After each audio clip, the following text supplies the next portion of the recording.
Hi everyone. Today we will learn how to design buildings based on daylighting. And we will start by talking about the general concept and strategy of daylighting first, and then we will get into the basics of the computational daylighting simulations and the matrix on how to quantify the overall design quality of the space in terms of daylighting. During the 20th century, as the electricity was getting more cheaper and conveniently available, the daylighting was pushed to become a minor priority in building design.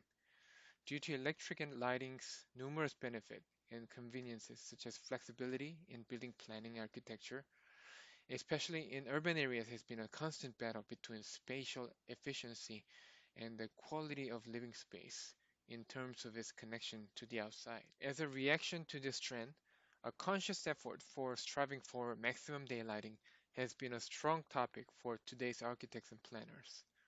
Daylighting is an act of lighting the interior or exterior of a building with a natural daylight.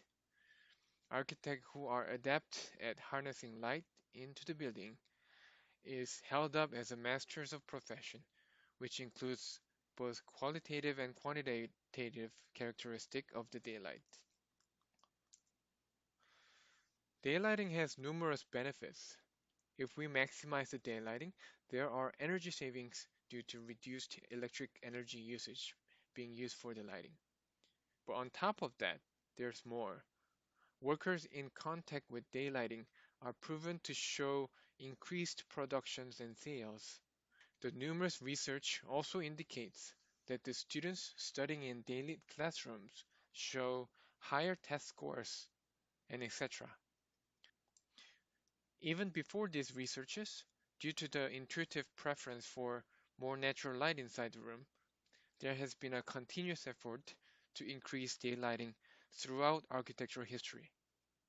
There are also drawbacks to increase amount of daylight coming into the building. For example, the increased unwanted heat gain or glare can create a severe discomfort.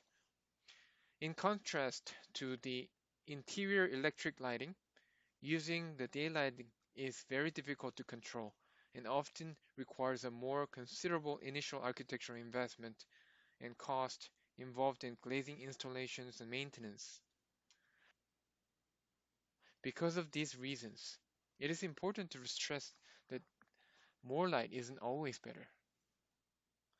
To achieve the purpose of bringing the daylighting in this selective manner, we used various architectural elements such as these. We first plan the form of the architecture, control its orientation, plan room shape, and select materials that's suitable for lighting effect that we want. And we design the window system's shape and location. We can also add dynamic or permanent shading system. Lastly, we can utilize the additional properties of light using its intrinsic values that is more than just the amount of light, such as the color and the pattern of light. How can we determine where the daylit zones are inside the building? For the design development schematic stage, we use the rule of thumb to shape our structure. The curved line in this diagram represents the light level falling onto the working surface at the particular point of the interior space. Daily zone in a typical windowed space is defined as a penetrating into space a distance of two times the window height. These rules of thumb, of course, varies based on the use of these different window systems. By introducing the light shelves, we can get more light deeper into the building, raise the illumination level there, and reduce the illumination gradient across the room, making the entire level of illumination inside the room comparatively more uniform. On the image on the right, you can notice that the illumination gradient's general pattern is more dependent on the height of the header. In contrast The sill height offers a little differentiation depending on their height.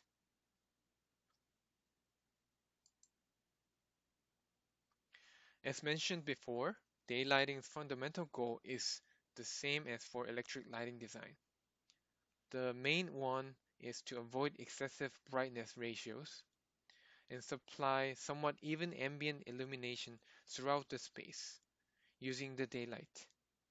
And what's shown in these two diagrams is the normal process of the envelope design system to validate each different option's lighting distribution throughout the space. Based on the series of graphs for different simulation results overlapped on top of each other, we can make an informed decision on choosing a single solution. In this case, a tilted window with a combination of a light shelf reduced the illumination level at the overlap perimeter area to a comfortable level without reducing interior level below a useful threshold level. We should also consider various material qualities in terms of how they react to lights. We discussed the concept of these properties during the shading class.